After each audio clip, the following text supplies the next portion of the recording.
Hello everyone, this is Sabyasachi and I'm sitting in my garden in Calcutta and talking to you for the Tata CLiQ Luxury's The Luxe Life.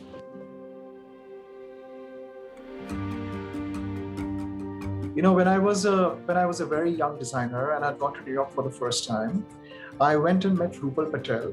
I was very intimidated and I was not very confident about being Indian. And I did a collection that was inspired by India, but when I look back in retrospect, I don't think it was Indian enough. I didn't have a lookbook. I didn't know what to do. I was completely clueless. And so I lost my opportunity to show at Bergdorf.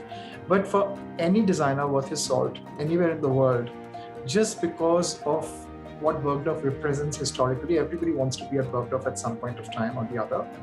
My opportunity came much later when I was doing a collaboration with Christian Louboutin. I met Linda Fargo, the Bergdorf creative director, for the first time in Paris. And later, when I was doing a shoe signing event with Christian at Bergdorf, we became friends. She came to meet me. She saw India through my eyes. Then much later, she came back again to see my 20-year show. I have done clothing for 20 years, but jewelry was just a 2-year phenomenon. And my clothes didn't reach Bergdorf in 20 years, but the jewelry did, because Linda was very enamored by the jewelry. The first thing that she said is that, wow, it's so Indian and it's so different from what we have. Taking something outside your country, people want to know your country through your product and your merchandise. I've often said to many five-star hotels in India that, I'm very disappointed by their Indian food because it's always tempered to suit, according to them, the palate of the Western consumer. And I keep saying that the Western consumer wants to come to India to kind of taste the fire and spice. They want to have the Delhi belly. If you cheat them of that, it will probably, for a lot of people who are culture seekers, it will probably disappoint them. I said that don't dilute the Indian experience, celebrate it. So I decided to do that with Bergdorf. I did a hyper Jarao collection that was punctuated with a little bit of Victorian and Bengal elements. And, it was inspired by Frida Kahlo. It was inspired by maximalism that I love. I was very surprised because, there was a lot of interest from non-Indian consumers. Of course, Indian consumers came and bought the collection, but there were a lot of people, socialites, American women who are not of Indian origin, who came and bought the jewelry, and yeah, it was a new language for them. And I just realized that, if you have authenticity, you'll always have a consumer.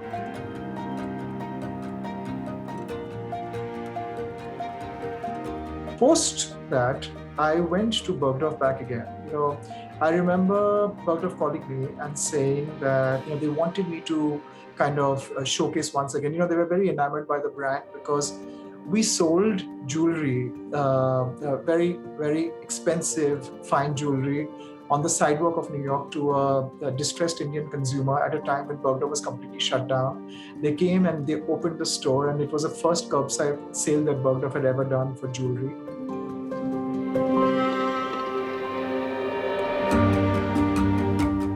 So they took note of the fact that we have a very strong voice amongst the consumers. And so they invited me for a second term. And I got a space at the Rotunda, which is the most celebrated space at Bergdorf, right next to Dior and Chanel.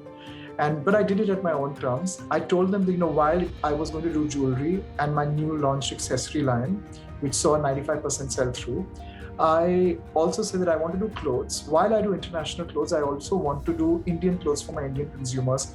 And so for the very first time, Bergdorf sold saris. For collaborations to be successful, I think it is not just a meeting of commerce, it also needs to be a meeting of mind and soul.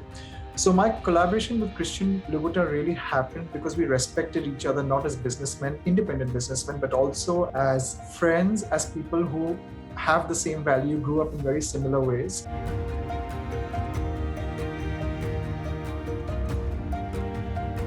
So I'll tell you 2 anecdotes. When Christian came to India, he wanted to go and see my school because he knew that I went to a school in a French colony, and I went to an all-boys school. So I took him on a boat to see my school, and it was, they had something written in French, and I didn't study French. I chose to study Hindi instead of French because at that point of time, I didn't know I would become a designer, so I didn't I didn't know what I would do with the French language. So I remember him looking at my signboard of my school, and he cracked up and he started laughing, and he started laughing, and I felt quite insulted. I was like, why are you laughing? Is something funny about my school? And he said, are you sure this is the school that you went to? Because you say you went to an all-boys school. And I said, yes, I did. And he said, but it says primary school for little girls in French. So that was a mistake. I think that was never rectified. And I didn't know. So I think it was very funny. And a little more about Christian, for a man who's that famous, who has successful friends all over the world, Hollywood is literally at his feet, not the other way around. He's a very humble and a very easy man. He comes to Calcutta, he sits at Nizam's with me and has rolls. We queue up together and sit on a pavement and we have rolls, tikka rolls. And when I go to Paris, you would expect Christian to come with a retinue of limousines, but he actually comes in his Vespa and he takes you on a drive through Paris. Christian is impatient. He doesn't ever honk. So instead of honking, he sings. And what he sings at the top of his voice for people to part while he's driving is Laila Ho Laila.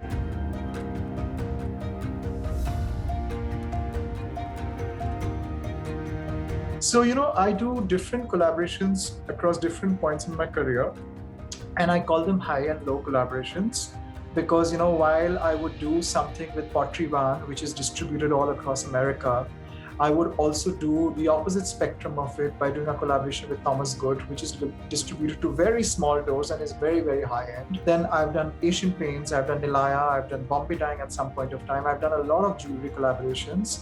I've done Christian, which is probably a big luxury collaboration. But at the same time, I did H&M.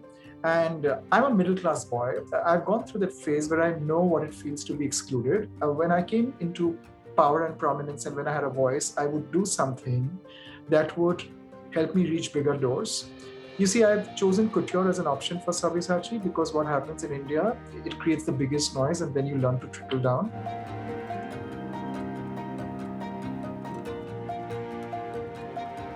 So when H&M came to me, I thought it was a perfect opportunity for me to take the Indian story in a larger format, not only in India, but also throughout the world, because this is a global release. And I wanted to talk about Indian craftsmanship. I know they're a fast fashion brand, but for me, there were three reasons, why I did the H&M collaboration. One was I wanted to take the Indian story to as many doors as possible, to whoever who cared to listen. I wanted to take it to India and give a part of Sabyasachi to my fellow Indians. And thirdly, I also thought that, it would be a big cultural move because I got H&M to do a sari. And I'm quite proud of the fact that I don't think they have done they have done a national clothing for any collaborations that they have done so far. This is a first for them.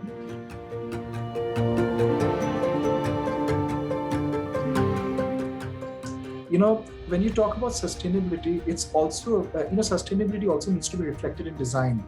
You need to create products which are timeless that people can wear again and again and again.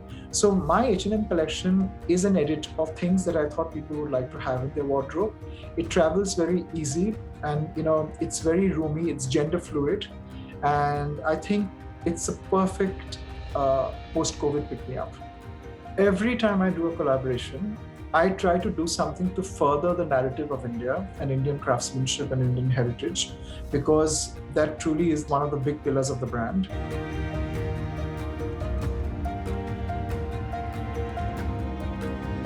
With Christian, I did the same thing. In fact, he goaded me to do it. We met at my store in Mumbai, and I think we instantly hit it off because we are very similar people. We discussed business over food. And Christian had never really done a collaboration of this scale with any designer anywhere in the world. And so we decided to do a first and a second and a third, and now it's almost become like an ongoing collaboration. The beautiful thing about this is that, Christian brought his kind of encouraged me with my love for India. He nurtured the brand. So he got in his own idea about what the shoe should be, and he let me have my own ideas. It was a perfect collaboration because I think that one, he's a much larger brand than mine, but I think he recognized the importance and he recognized the spirit of the brand. So it was a perfect collaboration where both of us, strived to arrive at an equilibrium where both our voices were loud and clear and equal. And I think that's a great partnership. And through Christian and through his customers, I have been able to tell the story of Indian craftsmanship and take it to many doors. So I would only thank him for that.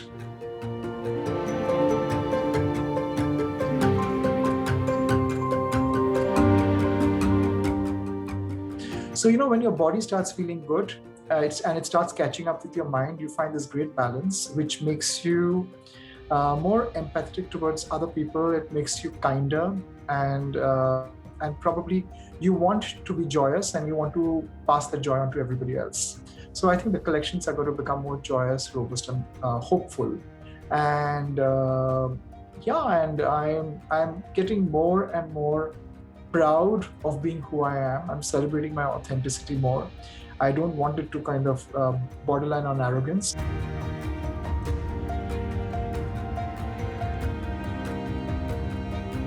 Yeah, like I finally learned to forgive myself for my failures and learned to celebrate myself for all the good things that I've done. So it's a good place to be in. What COVID has done to me is, that I've learned to enjoy my company. For me, my mind was always ahead of my body, and which always creates a big a shift of balance. So what I started doing is I started training my body. I walk for 1 hour every day. I run, I do yoga. I've started eating better. I started sleeping better. So I spent an entire year at home in COVID, actually trying to look after my parents, and they're both old. Our parents have done so much for us that, there was always this nagging sense of guilt that I have not been able to do much for them. That sometimes an easy way out is to just, give them a great house and give them money. But we all sometimes do that, but we don't understand the most important thing that is missing out is the fact that, we don't give them personal time. So I made it a point to be able to spend time with my parents and also with myself, because you see, fashion is I've said that it's a very unkind industry, because it's relentless. There is no stopping, where you have to be you're constantly on the treadmill, running and running and running, because you're in today and out tomorrow, and that's exactly the way it is. And so we don't really have time to breathe. We don't, fashion in a way is an industry where we are hyper depleting ourselves without any sense of rejuvenation. I think COVID gave me that opportunity. The first thing was that I'm anyways a very introverted person, that I didn't have to meet people. I didn't have to travel. I didn't have to socialize. I didn't have to sign autographs at airports. So I was very much my own person at my own space. I lived an entire life, entire year wearing a pair of t-shirts and shorts, and then you learn to focus on things which you take for granted. For instance, I learned to cook, I learned to garden, I learned to do the most frightening and the most painful thing is talk to myself.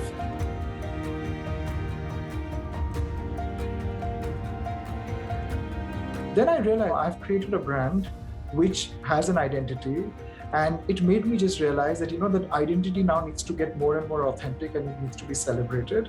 And there are so many things that I wanted to talk about through fashion, which probably I didn't have the courage to talk about. Inclusivity, I wanted to talk about gender fluidity. If you need to be successful in any business and if you want to scale up, there are a few things that you need to have. First thing is conviction in the business and conviction in yourself. Secondly, the patience to have the staying power, because it's not going to be hunky-dory every time. There is going to be highs and lows. You need to learn to sail through them. You need to always remember that even if you're mediocre, and I know sometimes I think that, I'm not the most talented designer, but I'm probably very hardworking. Even if you're mediocre, I think you need to be very, very focused and very hardworking. You need to do business in a right way, because a business is like a relationship. You have to treat the people who work for you well. You have to treat your consumers well. You cannot be blindsided or short-sighted by short-term gains. And trust me, when you have all that equity, somebody out there in the world with a paycheck is watching you and will invest in your business and help you scale up. Or you can actually do it yourself.